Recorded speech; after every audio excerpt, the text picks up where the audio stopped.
So speaking of Villa getting called up to Spain, it does beg the question, what is up with Giovinco? Why can't he get a call-up? And it seems like anytime before there's an international break, Giovinco plays out of his mind. He turns it on. What, he got 4 goals in 2 games or 3 goals in 2 games? Did you see the goal against... Every free kick.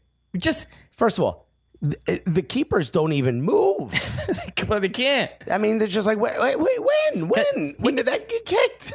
He can go over the wall to either post. And that's really what makes him so dangerous. And just to have that ability. Yeah. That ability alone. Even if he just came in 4 free kicks for the Italian national team, there's a high probability he can get you about a goal per game, which is scary. Even if you bring him in so that in case the game you're in is a draw, at the end, if there's penalties, you can use him as someone who takes a penalty. Think about it. Sure. He's better than Zaza Simone, who that ball still hasn't landed, okay? Yeah. Ridiculous.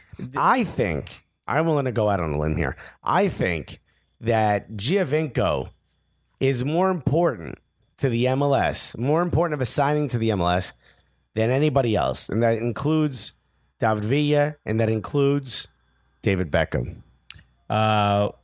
Importance? No. And the effect that it will have on the league. And let me explain why. Over Beckham? I mean, that's over tough. Beckham. Maybe we haven't seen what lasting effect Giovinco's going to have. I mean, no, but we're already seeing it now. Look at the level of play. Look at the amount of other players that have come into this league at his below his level. Because I think he is probably. I think we could say he's the best all around player in the league right now.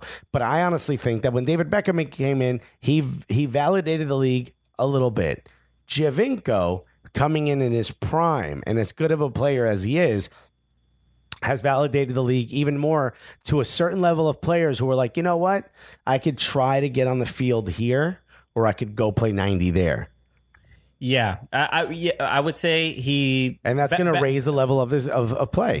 I think Beckham raised the... awareness of the league. Without a doubt. From a marketing perspective, yes, Beckham did that. But he was still a joke to a lot of people. I think Giovinco has been like, look, you can go there in your prime. You can try to get 10 minutes a match at Juventus, or you can go play 90 in Toronto. And if Giovinco gets called up to the national team, that will seal the deal for me. He will be the single most important player that has ever been signed in MLS history. And you have to thank MLSE with the Maple Leaf Sports and Entertainment for making it happen. Absolutely incredible. They're the ones who own TFC. Sure.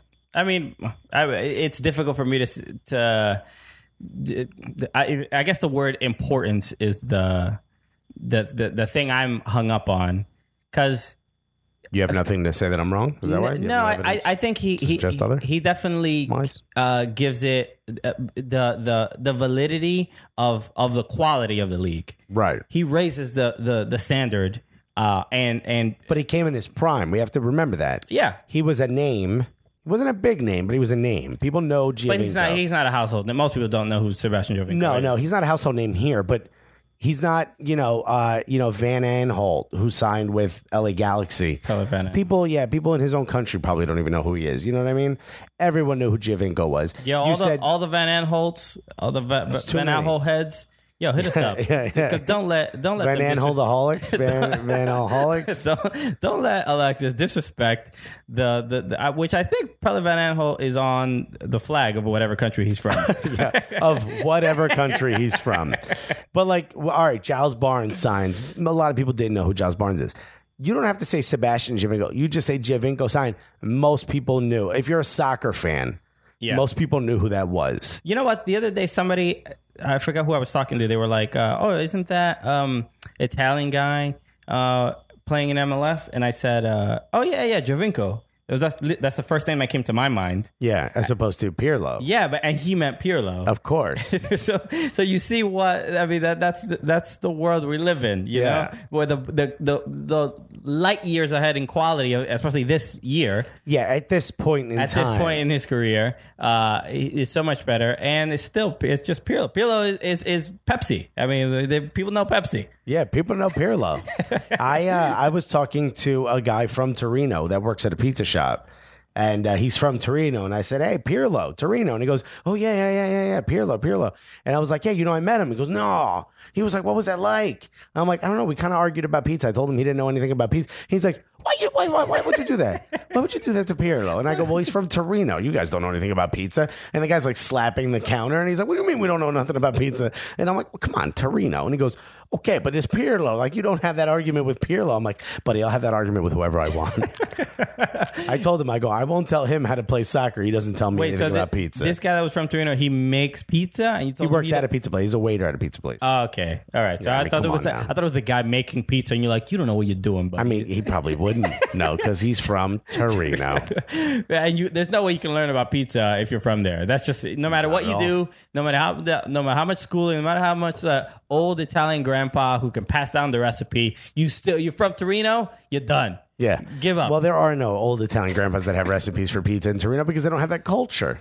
Okay. Well, I mean, if you knew as much as me, then I'd respect you, but you don't. And that goes with any subject. That goes with anything. If you knew as much or more than me, I got respect for you. Other than that, why don't you hush up, okay, Pirlo, and listen to this guy. I don't tell you anything about formations. I don't tell you anything about training. I'm certainly not going to tell you about training. Don't you dare tell me about what type of pizza is good or not. Okay, I mean this. Look, you. Everyone listening to this podcast, if this is not your first time listening, you've definitely been threatened about pizza before. So you know about this. This is nothing new. This is not new. Been here, done that.